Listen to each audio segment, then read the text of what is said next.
Welcome back to another episode of Life Sci AI, the podcast series. And I hope you have been enjoying the series so far. We've had some excellent guests, and really that theme continues. And one that's been interesting because if I'm right in saying the guest today is only the second medical doctor that we've had from series 1 and 2. The only other person was Dr. Jonathan O'Keefe at Machine Medicine. But I'm delighted to say we're joined by CEO and co-founder of Qureight, Dr. Muhunthan Thillai. Welcome to the podcast. Brilliant. Thank you. Thank you very much for having me. No worries. Pleasure's all mine. And we're discussing to make sure I've got the pronunciation of Qureight right before. So hopefully I've pronounced it correctly. But just give us a short introduction of yourself and what you guys do over there. Yeah, so Curate is a data platform using artificial intelligence to look at data mainly from clinical trials, but also hospitals. And we're very interested in complex diseases, trying to look for new digital biomarkers that help us work out whether diseases are getting better or worse, whether diseases are responding to drugs or not. And I co-founded a company with my co-founder, our CSO, Alessandro Ruggiero, 2.5 years ago. Alessandro is a radiologist in Cambridge, so he's an imaging specialist, and I am a lung doctor, and I work in a particular form of lung disease called lung fibrosis, or scarring of the lungs. And it's a consequence actually that with COVID, sometimes one of the long-term consequences of COVID is scarring of the lungs. But we're interested in a few diseases, lung fibrosis, certain forms of lung cancer, and a condition called pulmonary hypertension, where the blood vessels in the lung and the heart get affected. And these are very complicated diseases. They have very complicated biomarkers, complicated scans of the heart, the lungs, and other parts of the body. And the platform works by taking all this complex data together, structuring it in a way that's useful for our machine learning engineers. And we build biomarkers that are useful not just for clinical trials, but for patients down the end. And our aim is to try and find the best biomarkers using a combination of images and other clinical data for these very, very complicated diseases to help companies develop drugs and, as I said, down the road, help patients with these complicated diseases. Okay, so definitely a niche area in what you look at. So it'd be good to understand, like, why did you feel there's a need for Qureight? Was it something that you were coming across in your job often, and you're in what you're looking on a clinical setting? And how did you meet your CSO as well? Like, did you come over? Definitely. So I met my CSO actually by chance. We were just at a research meeting, and we both work in Cambridge, and so we knew of each other but hadn't really spoken. And we got talking. We didn't really have the same circle of friends, and later on that week, I think we ended up in a pub at the same time. And so, like all good Cambridge stories, the company started in a little 17th century pub on Magdalen Bridge in Cambridge, if you've ever been there, called the Pickerel Inn. So maybe one day, there's a plaque at the Eagle pub in Cambridge. They discovered the structure of DNA. There'll be a plaque in this Pickerel Inn pub where we founded Qureight. That's our plan. But in all seriousness, in my day job, so we deal with these complicated diseases, and these are very expensive drugs and very complicated drugs. So to give you a specific example, one of the diseases we deal with is IPF, or Idiopathic Pulmonary Fibrosis, this scarring condition of the lungs. Now, there are only 2 drugs available on the market for this condition. They're both very, very expensive drugs, whether you're in Europe or the US, and unfortunately not achievable by healthcare in developing countries yet. But these drugs are both on patent, and they're complex. And I was finding with colleagues as well that it was sometimes difficult to work out whether patients are responding to these drugs or not. In general, we had some biomarkers, and we call them breathing tests, that go up or down. And over a period of time, we could see whether the drug was affecting breathing tests. But we collect lots of complex data on these patients, images of their lungs, images of their heart, because it can, this disease can affect the heart through a way of pressure in the heart, and lots of other blood type tests. And I quickly realized that there were perhaps better and smarter ways of working out whether patients were getting worse or not. And if it was hard enough for me as a doctor, I wondered what it was like in the pharmaceutical industry when they were developing new drugs for these trials. And these are billion-dollar drugs. Companies spend upwards of a couple of £100 million developing each of these drugs. And so there are more than 50 drugs like this in clinical development. And so for these companies developing drugs, it must be really hard to try and work out whether the drugs are working or not. So speaking to Alessandro, we decided that there was an area for, yes, a niche market, but complex diseases are a big market as well. So in IPF, for example, around the world, we spend about £3 billion on these two drugs. One of these other conditions, pulmonary hypertension, we spend around 7 billion with a B pounds on drugs worldwide per year. So when you get down to this level of complexity, the amount of data that you collect is huge. And we knew that if we could get the cleverest machine learning people and data scientists in Cambridge, and we're lucky that Cambridge obviously has a wealth of talent here, Yeah. that we could try and put this platform together. And so that's what we've been doing for the last couple of years. Awesome. Okay, so is there a digital product out there like this now? Have you got a competitor that you know, or have you seen it done in different clinical areas that you're sort of following the traction of? So both. So there are companies interested in IPF, for example, in other forms of lung disease, developing algorithms. We're trying to differentiate ourselves in that we're not so much interested in the imaging. The imaging is a key part of it, but the platform structures lots of data, imaging data, biomarker data, physiology data. And we're trying to say that we're slightly different from these other companies. Some of them have been going for a lot longer and a lot bigger. In that we're really trying to bring all these different difficult data sets together. And people haven't really tried to do this in some of the easier diseases. And because as the way and I say simpler lung diseases like asthma, for example, or heart diseases like blood pressure, there are only certain outcomes. So if you look at a blood pressure trial, you have a systolic and a diastolic blood pressure. So people have heard of your blood pressure being 120/80. Now that might be the primary outcome, and that might be the only outcome. There are other ones, but that might be the main outcome to see if a tablet, a new blood pressure drug, is working. That level of data, although it's huge and that they do very, very big trials, is a lot simpler than IPF. So in IPF, for example, the scan that I see, that I then pass to Alessandro, my radiology co-founder, he might find 3 or 4 unique patterns within that scan. And putting them all together in his head, he might try and come up with a story to me as the treating doctor to say whether the patient's getting worse or not. When you then add in breathing type numbers or blood type data, it starts to get very, very complicated. I see. So the platform itself and sort of the engineering behind the platform is effectively trying to create the story of the data to make sure that during clinical trials there will be more success, and you can also cut things off of much quicker as well, and resource manage much better.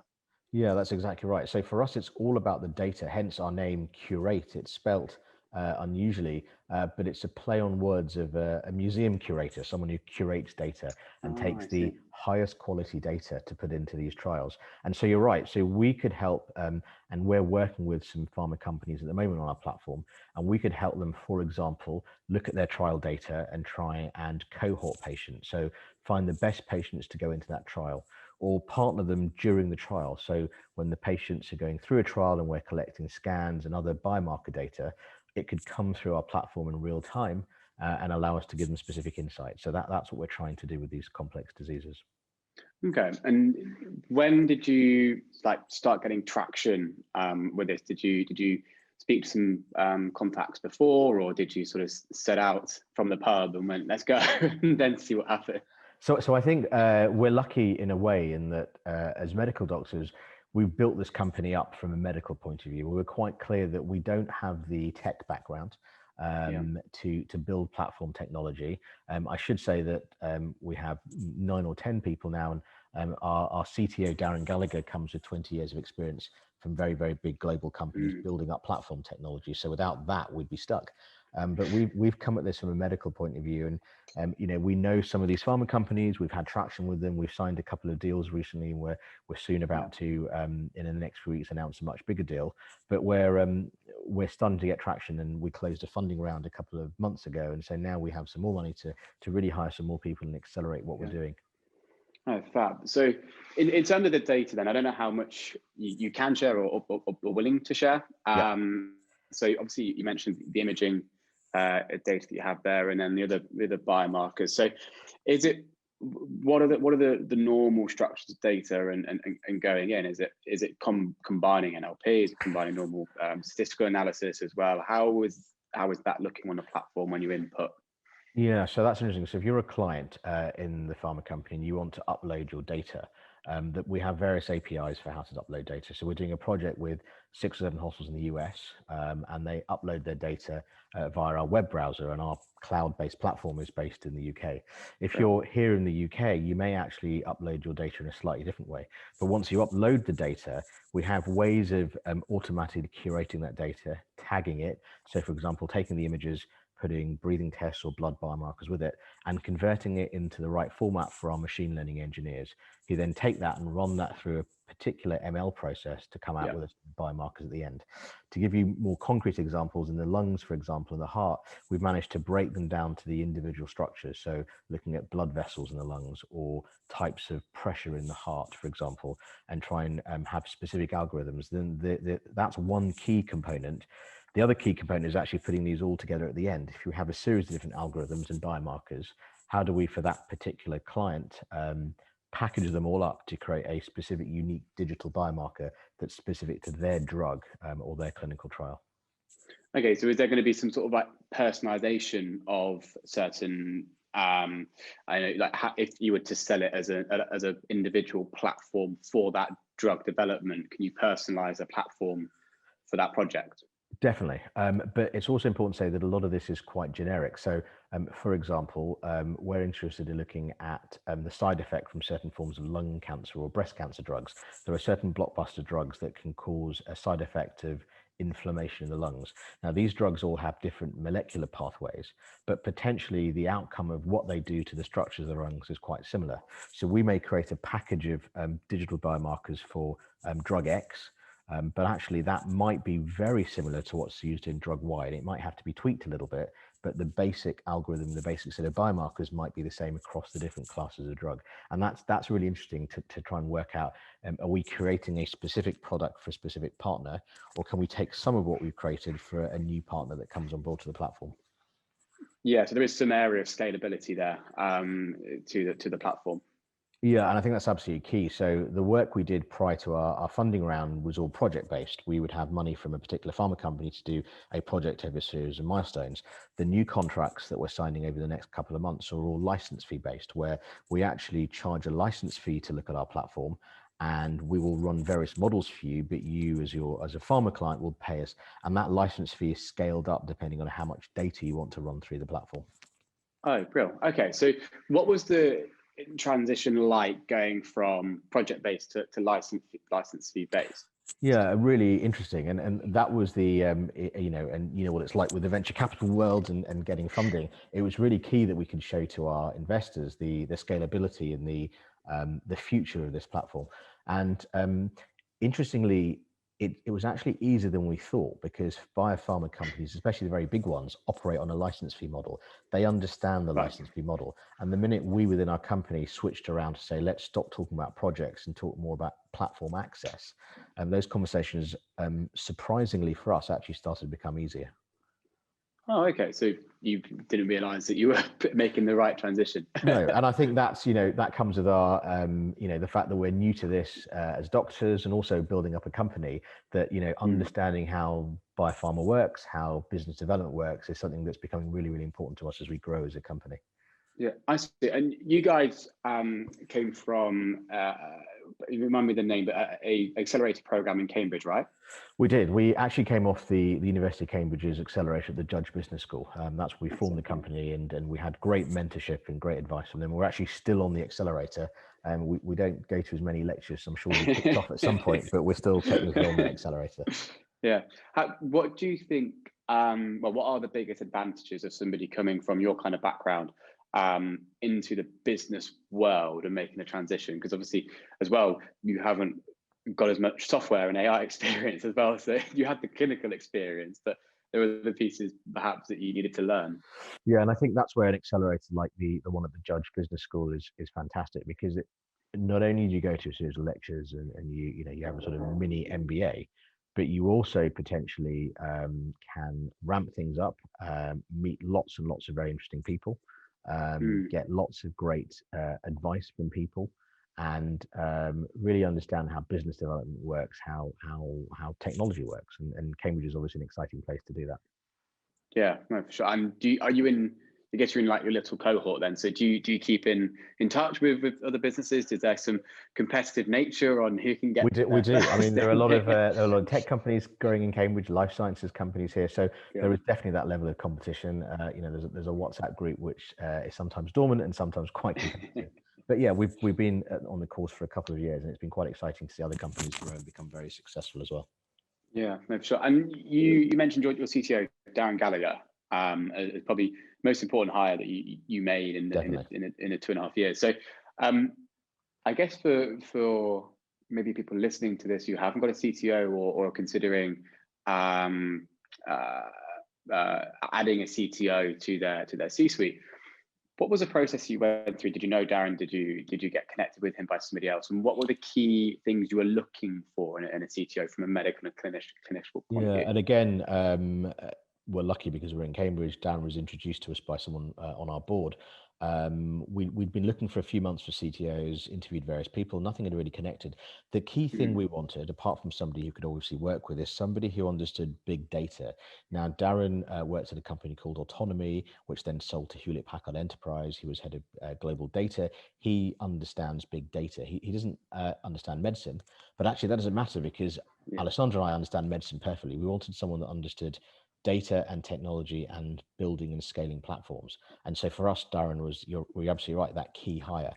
And, having brought on 7 or 8 machine learning scientists and data scientists and software engineers in the last couple of months, having Darren as a really senior person who understands that is key. So my advice would be, if you're a young company starting off in the tech world and you're not from a tech background like us, having a really strong technical, almost a co-founder, is absolutely key.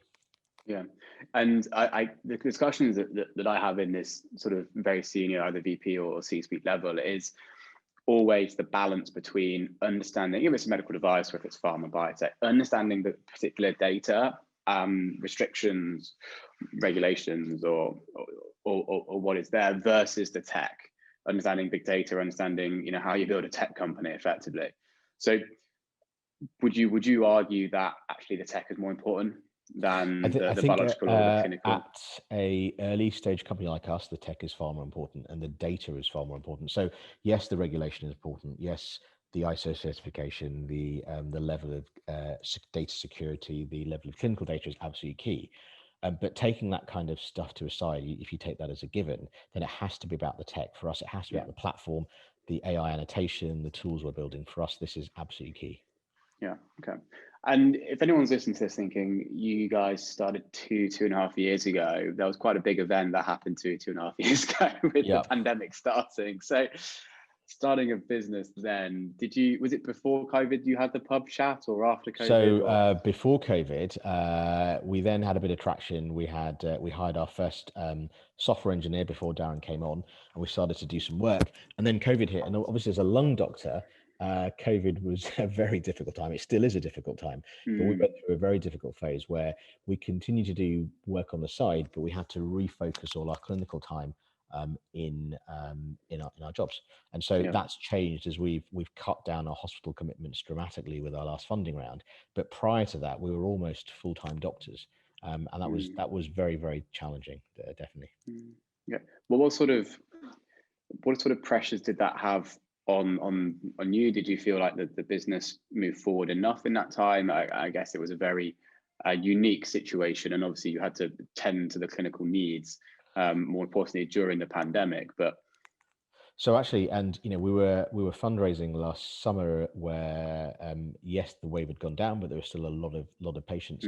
So I think it had advantages and disadvantages. The advantages being going into rooms with venture capital firms and explaining that you were doctors in the middle of COVID definitely made them either question what we were doing, question our sanity, but there were some, especially the ones such as who've come on board and led this funding round, and we're really excited by that, who really understood that we were in a very difficult situation, but really trying to make something happen. And if we could kind of get through COVID, we'd be able to build a company. But downsides, as a hospital consultant, and I've been one for about 5 or 6 years now, I haven't done nights or weekend shifts on the shop floor for a while, and yet suddenly we were on rotas doing 12-hour shifts overnight, doing lots and lots of hard junior doctor type work, and you become quite lazy in some respects as a consultant. You forget how hard it was to be a junior doctor and be up all night, and so that was eye-opening, exciting, but yeah, very challenging, Yeah. definitely. Yeah, but I guess also like maybe the VCs that you're chatting to, you're going in a pandemic that with a virus that can attack the lungs, and that's how it kills people. Unfortunately, going with a situation of this is in this area with more at the forefront of their mind. Perhaps, do you think it was Definitely. more So we prevalent? worked with some partner organizations who had software on our platform and published some very interesting COVID data last year. We also, as Qureight, part of a very large European grant called Dragon, which is an 11 million euro grant to look at COVID data on our platform. So we've of course capitalized on the fact that we're lung experts in a time of COVID. It's not our key focus. It's not our key disease, unlike some of the other types of cancers. Yeah. But yeah, we are also in a privileged position from a company to be able to access data and work with pharma companies who are really interested in COVID. Absolutely. For sure. So a question on then just like the platform itself and your early decision making. Why did you look at going into like drug discovery and clinical trials for the platform over like therapeutic analysis? Like, why Yeah, did you go for the before stage rather than the after that stage? was absolutely key because from a competitive point of view, there are hundreds of companies and some of them fantastically successful looking at individual patients, trying to sell to hospitals or doctors, their radiology algorithms, their clinical algorithms. We were very clear at the beginning that if we wanted to make this company succeed, we wanted to take one step back. So before the actual hospital setting, before the healthcare provider setting, there is the drug clinical trial process. And we were really clear that it would be easier as a small company to sign contracts with a few pharma companies rather than hundreds of hospitals. And B, if we could show these pharma companies, and we're starting to do that, and by the summer we really will have done that our algorithms and platform are key in not just clinical trials, but endpoints for these very complex drugs and these complex diseases, Right. then once those drugs get into the real world, we'll have actually worked with these and partnered up with these companies to show them that they're working, and then we'll be in a really strong position to go out to individual hospitals or healthcare providers. But we were really clear from a business point of view that we wanted to go right back to the source of drug discovery before actually trying to create algorithms that we sell into hospitals, let's say. Yeah. Oh, I see. So you will eventually end up having a platform that's hospital based and sort of patient focused. Absolutely, but that is definitely a plan for the next 2 or 3 years, not for the next 12 months. Definitely not. Yeah, no, makes sense. In terms of also looking at different areas, you mentioned that the market size of complex disease spend on drug discovery and on drugs as well. But would you look at if this IP is successful and the model persists, would you look at creating a product suite across different clinical usages or different drug discovery life cycles as well? Yeah, I mean, you're talking about moving towards being a companion diagnostic platform, and that is absolutely the kind of road we want to go down. And when you get to these complicated diseases, there are several levels of complexity that we as a company are trying to understand. So one example, I talked about a project we're doing with a pharma company in the US. They have a drug that causes a side effect in the lungs, as I mentioned. And if we can quantify that side effect using our imaging tools and our other AI tools, not just in terms of drug development, but maybe in terms of drug safety, we might be useful. So that if these drugs are being used in the real world, and in real time, we can take data from patients who are scanned or have bloods and say, we believe you're about to enter an adverse drug effect, or we're monitoring an adverse drug effect right now, you should stop the drug or reduce the drug dose. I see huge value in that because when you look at the future of healthcare, especially in the Western world, it'll all be outcome based. At the moment we pay for drugs and we don't really know what happens to patients sometimes, but really we should be paying for these expensive drugs based on patient outcome rather than patient pre-drug. And I think that's where I really see the value of a platform like this, taking all this complex data and working out whether patients are getting better or not, whether they're having adverse effects or not. But again, that's some way removed from our current model of working with pharma companies. But and I guess like a platform like this is so important to moving in that direction in outcome-based payment rather than pre-drug payment, because absolutely. like right now there's not, like you said, in the complex diseases, you don't know, so you can't really ask for someone to pay on an outcome if you can't test the outcome, Yeah, exactly. for at this current stage. So I guess, yeah, moving the direction would be cool. Would you want to stay in complex diseases, or would you branch out if you could scale a big platform? I think it depends what happens in the next couple of years. I mean, I think there's enough money in, as I said, in complex diseases, not just the lungs and the heart, but the brain, the liver, various types of cancer, for example. And these are massive markets. So we spend, if you just take those diseases, we spend upwards of 100 billion a year on clinical trials in lung disease, 90 billion in heart disease, 70 billion in brain disease. So these are massive markets for now. Yeah. But you're right. If we could structure the data and structure the tools properly, we could move outside of that. But our focus, especially trying to differentiate from competition, is still these complex niche diseases for now. No, for sure. Okay. And what would success then look like for you in 18 months and 24 months time then? Because you're such a new company as well.